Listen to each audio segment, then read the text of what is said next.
জিবরাইল ডাক দিয়ে বলেন, যতক্ষণ পর্যন্ত বিলাল আজান না দেবে ততক্ষণ পর্যন্ত আজান আসমানে পৌঁছবে না। আর এই আজান যদি আসমানে না যায় কিয়ামত হয়ে যাবে, সকাল হবে না। এ মুসলমান, আল্লাহর বান্দা, খুব খেয়াল করে শুনতে হবে।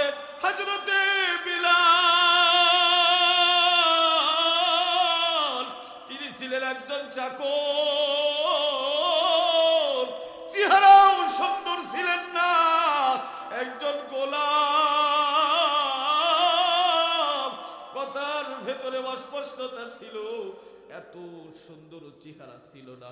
সবাই তার চেহারা দেখে বলতে, এত কুৎসিত, এত কুৎসিত। সেই বিলালকে আল্লাহ তাবারক ওয়া তাআলা এত মর্যাদা মসজিদে নববীর মুয়াজ্জিন বানায় দিলেন। আল্লাহু ওয়ালিউল্লাযিনা আমানু, আল্লাহ বলেন, বান্দা শোন, এ মিরপুরের আল্লাহর বান্দা বান্দিরা, খুব গভীর মনোযোগ দেন। আল্লাহ তাবারক ওয়া তাআলা বলেন, বান্দা শোনো,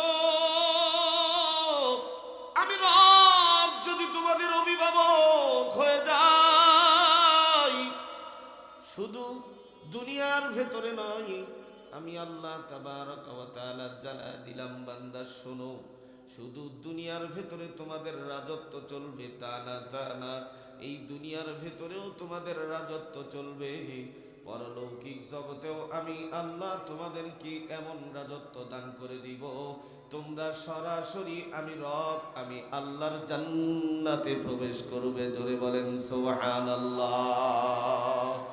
আল্লাহু ওয়ালিউল্লাযিনা আমানু ইখরিজুহুম মিনাজ-যুলুমাতি ইলান-নূর। ঘুম পাচ্ছে নাকি? জেগে আছেন না ঘুমাইছেন? আল্লাহু আকবারের আওয়াজ শুনে মনে হলো এটা কোনো দলের স্লোগান। অনেকগুলি দল এখানে আছে, এখন বলে আল্লাহু আকবার বলবো কেন, অমুক দলের স্লোগান, এটা বলা যাবে না। আল্লাহু আকবার কি কোনো দলের স্লোগান? জোরে বলেন, কোন দলের স্লোগান, কোন ব্যক্তির স্লোগান? এ মুসলমান, আল্লাহু আকবারের আওয়াজ যারা জবানে নিতে কৃপণতা করে, বখিলতা করে, যাদের দিলের ভিতরে সংকোচ হয়, বুঝতে হবে তারা মুসলমান সঠিকভাবে হতে পারে নাই, তাদের দিলের ভিতরে ভেজাল আছে, মুনাফিকের চরিত্র আছে। কথা বলেন ঠিক কিনা? যাদের নারায়ে তাকবীর আল্লাহু আকবারের আওয়াজ শুনলে গা চুলকায়, খাউজানি শুরু হয়, এরা মুসলমান হতে পারে না। কথা বলেন ঠিক কিনা? যারা ভারতের কথা শুনলে মাহফিলে বক্তাকে বাধা দেয়, বুঝতে হবে এরা মুসলমান নয়, এরা ভারতের দালাল হয়ে বাংলাদেশে কাজ করে। কথা বলেন ঠিক কিনা? অনেক মাহফিলে আমরা দেখতে পাচ্ছি বক্তা ভারতের সে আধিপত্যবাদ নিয়ে কথা বলে, আর বক্তাদেরকে বাধা দেওয়া হয়, কে রে, ভারত কি তোমার ভাসুর লাগে নাকি? কথা বলেন, ভারত কি ভাসুর লাগে যে ভারতের কথা কওয়া যাবে না? ভারতের আধিপত্য বাংলাদেশে চলতে পারে না। কথা বলেন ঠিক কিনা? ভারতের আধিপত্য বাংলাদেশে চলতে পারে না। বাংলাদেশ একটি স্বাধীন রাষ্ট্র, স্বাধীন দেশ। এই স্বাধীন ভূখণ্ডের ভেতরে বহির্বিশ্বের কোনো হাত, কোনো মাস্তানি, কোনো আধিপত্যবাদ আমরা মেনে নেব না, মেনে নেব না। কথা বলেন ঠিক কিনা? মুসলমান, আল্লাহর বান্দা, আল্লাহর গোলাম, আল্লাহ তাবারক ওয়া তাআলা বলেন, বান্দা, আল্লাহু ওয়ালিউল্লাযিনা আমানু ইখরিজুহুম মিনাজ-যুলুমাতি ইলান-নূর। আল্লাহ তাবারক ওয়া তাআলা বলেন, যদি তোমরা ঈমানদার হইতে পারো, তাহলে আমি আল্লাহ তাবারক ওয়া তাআলা তোমাদেরকে জানায় দিলাম, বান্দা শোনো, আমি আল্লাহ তোমাদের অভিভাবক হয়ে যাব। আর আমি যদি তোমাদের অভিভাবক হয়ে যাই, তাহলে গোটা দুনিয়ার ভিতরে তোমাদেরকে রাজত্ব দান করে দেব। জোরে বলেন সুবহানাল্লাহ। হে মুসলমান, বলতে পারেন, হুজুর আমরা তো সবাই ঈমানদার। হ্যাঁ হ্যাঁ, আমরা সবাই ঈমানদার, কিন্তু এমন ঈমানদার হইলে হবে না যেই ইমানদার হওয়ার পরে আল্লাহু আকবারের আওয়াজ আমাদের জবান থেকে জোরে বের হয় না, এমন ইমানদার হতে হবে যেই ইমানদার ছিলেন সাহাবা আজমাইন। সাহাবাদের মতো ইমানদার হতে হবে, যেমন ইমান ছিল সাহাবীদের। ইতিহাসের পাতায় তাকায় দেখেন, হযরতে বিলালের দিকে তাকায় দেখেন, বিলালকে কি পরিমাণ কষ্ট দেওয়া হয়েছে। তাকে উত্তপ্ত বালির ভিতরে শুলিতে চড়ানো হয়েছে, শরীরটা ক্ষত বিক্ষত করা হয়েছে, লোহার শিক দিয়া গরম করিয়া হযরতে বিলালের শরীরের ভিতরে ক্ষত বিক্ষত করা হয়েছে। পুরা শরীরটা যেন ক্ষত বিক্ষত হয়ে গেছে। ওগো বিলাল, তুমি যদি ঈমান ছেড়ে দাও তাহলে তোমাকে আমরা ছেড়ে দিব। শুধু ছেড়ে দেব না, তোমার সুচিকিৎসা করে সুস্থতা তোমাকে গড়ে তুলব।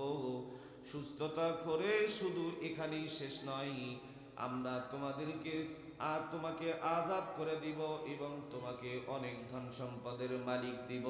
কিন্তু শর্ত হইতেছে একটাই, সেটি হচ্ছে তোমাকে ঈমান ছেড়ে দিতে হবে। বিলাল ওই কাফেরদেরকে ডাক দিয়ে বলে, ও কাফেরের দল, শোনো শোনো শোনো, আমি বিলাল, আমাকে আল্লাহ তাবারক ওয়া তাআলা এই একটা জীবন দান করে দিয়েছেন। এই একটা জীবন কেন, আমার রব যদি 1000 জীবন দান করতেন, আমার লোম পরিমাণ জীবন যদি আমার মালিক আমারে দান করে দিতেন, তাহলে নির্দ্বিধায় সংকোচ ছাড়া, কোনো প্রকার সন্দেহ ছাড়া আমি আমার প্রত্যেকটা জীবনকে আল্লাহর জন্য ওয়াকফ করে দিতাম। তোমার ধন সম্পদ এবং টাকা পয়সার কাছে আমি আমার ঈমান বিক্রি করে দিতাম না। মুসলমান, আল্লাহর বান্দা আমরা কেমন মুসলমান, কেমন ইমানদার! একটা চা খাওয়ার পরে আমাদের ঈমানকে বিক্রি করে দেয়, কথা বলেন ঠিক কিনা? একটা বিড়ি খাওয়ার পরে সুদরুর প্রশংসা, ঘুষরুর প্রশংসা। এক কাপ লাল চা খাওয়াইলে সুদরু এবং ঘুষরু, জিনারু, তাসারু, বাটপার, সিটারের প্রশংসা করতে করতে তাদের চরিত্র বানায় দেই ফুলের মতো পবিত্র, কথা বলেন ঠিক কিনা? আল্লাহ তাবারক ওয়া তাআলা বলেন, বান্দা শোন, যদি খাঁটি নির্ভেজাল ঈমানের অধিকারী হইতে পারো, আমি আল্লাহ তাবারক ওয়া তাআলা তোমাদের অভিভাবক হয়ে যাব। আর আমি রব যদি তোমাদের অভিভাবক হয়ে যাই, তাহলে গোটা দুনিয়া নয়, পরলৌকিক জগতেও তোমাদের রাজত্ব চলবে, কেউ তোমাদের রাজত্ব ঠেকাইতে পারবে না। মুসলমান, আমাদের ঈমানের ভেতরে ভেজাল থাকার কারণে আজকে গোটা দুনিয়ার ভেতরে মুসলমানেরা নির্যাতিত হচ্ছে, নিপীড়িত হচ্ছে, লাঞ্ছিত হচ্ছে। একটাই মাত্র কারণ, আমরা মুসলমান নামের মুসলমান, কিন্তু কামের মুসলমান হইতে পারি নাই। আজান দিলে মসজিদে যেহেতু যাই না, তাহলে বুঝতে হবে এখনো মুসলমান হতে পারি নাই। সাহাবাওয়ালা ইমানদার হতে হবে। আল্লাহর রাসূল মিরাজে হযরতে জিবরাইলের সাথে ঘুরে হঠাৎ করে আল্লাহর রাসূলের কর্ণে পৌঁছে যায় জুতার আওয়াজ। জিবরাইলকে ডাক দিয়ে বলে, ওগো জিবরাইল, কার পায়ের আওয়াজ শোনা যায়? কার পায়ের আওয়াজ? কে যেন হাঁটতেছে, কে যেন হাঁটতেছে। জিবরাইল ডাক দিয়ে বলে, রাসূল, এটা আসমানে কারো পায়ের আওয়াজ নয়, এটা আপনার সাহাবী হযরতে বিলাল জমিনে হাঁটে, তার জুতার আওয়াজ আপনার কর্ণগোচর হয়। আল্লাহ তাআলা তার জুতার আওয়াজ আসমানে পৌঁছায় দিয়েছে। জোরে বলেন সুবহানাল্লাহ। রাসূল আসমানে হাঁটে, জমিন থেকে আওয়াজ চলে যায়, অথচ ওই বিলালের চেহারা ছিল না, তার কথাও ভালো ছিল না, অস্পষ্ট ছিল কথাগুলি।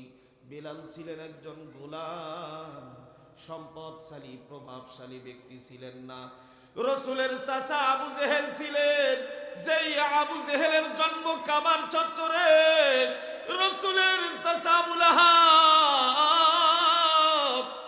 কোনো ক্ষমতার অভাব ছিল না, পাহাড়ের কোনো অভাব ছিল না, টাকা পয়সা সম্পদের কোনো অভাব ছিল না, কিন্তু তাদের এত মর্যাদা হয় নাই একটাই মাত্র কারণ, বিলাল গোলাম হইলেও তার ঈমান ছিল পাকাপোক্ত। এত পরিমাণ ঈমান পাকা ছিল, জমিনের ভিতরে বিলাল হাঁটে, আসমানে আল্লাহর রসুল তার জুতার পায়ের আওয়াজ শুনতে পায়। শুধু তাই নয়, একজন গোলামকে আল্লাহ তাবারক ওয়া তাআলা পাক্কা ঈমানদার হওয়ার কারণে মসজিদে নববীর মুয়াজ্জিন হিসেবে কবুল করেছেন। মুসলমান জোরে সরে বলেন সুবহানাল্লাহ, আল্লাহু আকবার। স্পষ্ট আকারে বলতে পারে নাই, জবানের ভিতরে অস্পষ্টতা। অন্য সাহাবীরা রসুলের কাছে আবদার রেখেছেন, রসুল বিলাল তো ভালোভাবে আজান দিতে পারে না, তার জবানের ভিতরে অস্পষ্টতা। সাহাবীদের ভিতরে অনেক সাহাবী আছে কণ্ঠওয়ালা সাহাবী, তাদেরকে আজান দিতে দিলে সবাই একটু ভালোভাবে শুনতো এবং বুঝতো, সবার কাছে ভালো লাগতো। সাহাবীদের কথা রসুল ফালাইতে পারেন নাই। অন্য সাহাবীরে কণ্ঠওয়ালা সাহাবীকে আজানের দায়িত্ব দিয়েছে। ফজরের আজান হয়, রাত শেষ হয় না, রসুল চিন্তার ভেতরে পড়ে গেলেন, হাই রে হাই, আজান হয়েছে কখন, এখনো পর্যন্ত ভোর হইতেছে না, সকাল হইতেছে না। রসুল চিন্তার ভেতরে আছেন। আসমান থেকে জিবরাইল এসে বলেন, ওগো রসুল, মসজিদে নববী আজান হয়েছে। বলে হা হা, অনেক সুন্দর করে আজান হয়েছে। জিবরাইল ডাক দিয়ে বলে, এখনো তো আসমানে আজান পৌঁছে নাই। আজান পৌঁছে নাই বলে, কেন পৌঁছে নাই? সুন্দর করে আজান হয়েছে মধুর কণ্ঠস্বরে। জিবরাইল ডাক দিয়ে বলেন, যতক্ষণ পর্যন্ত বিলাল আজান না দেবে ততক্ষণ পর্যন্ত আজান আসমানে পৌঁছবে না। আর এই আজান যদি আসমানে না যায়, কিয়ামত হয়ে যাবে, সকাল হবে না। এ মুসলমান আল্লাহর বান্দা, খুব খেয়াল করে শুনতে হবে। হযরতে বিলাল, তিনি ছিলেন একজন চাকর, চেহারাও সুন্দর ছিলেন না, একজন গোলাম, কথার ভেতরে অস্পষ্টতা ছিল, এত সুন্দর চেহারা ছিল না। সবাই তার চেহারা দেখে বলতে, এত কুৎসিত, এত কুৎসিত। সেই বিলালকে আল্লাহ তাবারক ওয়া তাআলা এত মর্যাদা, মসজিদে নববীর মুয়াজ্জিন বানায় দিলেন। আল্লাহু ওয়ালিয়ুল্লাযিনা আমানু, আল্লাহ বলেন, বান্দা শোন, এ মিরপুরের আল্লাহর বান্দা বান্দিরা, খুব গভীর মনোযোগ দেন। আল্লাহ চেহারা দিয়ে কিছু করবেন না। আপনার আমার রূপ যৌবন, চামড়া ধলা চামড়া ফর্সা, পর্দার অন্তরালে আমার মায়েরা গো, কথাগুলি খুব খেয়াল করে শুনতে হবে। আমার সৌন্দর্য নিয়ে আমি বড়াই করি, রাস্তাঘাটে আমি কত চেহারা দেখাইয়া চলাফেরা করতেছি। আধা একটা পরিবেশে আমি ব্যাপারটাই রাস্তা ঘাটে চলি। আল্লাহ বলেন, বান্দা শোন, চেহারা দিয়ে আমার কাছে কোনো লাভ নাই। তোর চেহারা যতই কালো হোক না কেন, তোর চেহারা যতই কুৎসিত হোক না কেন, আমি রব আমার কাছে দামি তোর অন্তরে ঈমান নামক যেই দৌলতটা আছে। যদি তোর ঈমান নির্ভেজাল থাকে, ঈমানের ভিতরে যদি কোনো ভেজাল না থাকে, আমি রব তোদেরকে কথা দিলাম, তোদেরকে ওয়াদা দিলাম, আমি রব তোদেরকে ওয়াদা দিলাম, শোন শোন বান্দা, আমি আল্লাহ তোদের অভিভাবক হয়ে যাব। আর আমি রব যখন তোদের অভিভাবক হয়ে যাব, গোটা দুনিয়ার রাজত্ব আমি আল্লাহ তোদেরকে দান করে দেব। জোরে বলেন সুবহানাল্লাহ।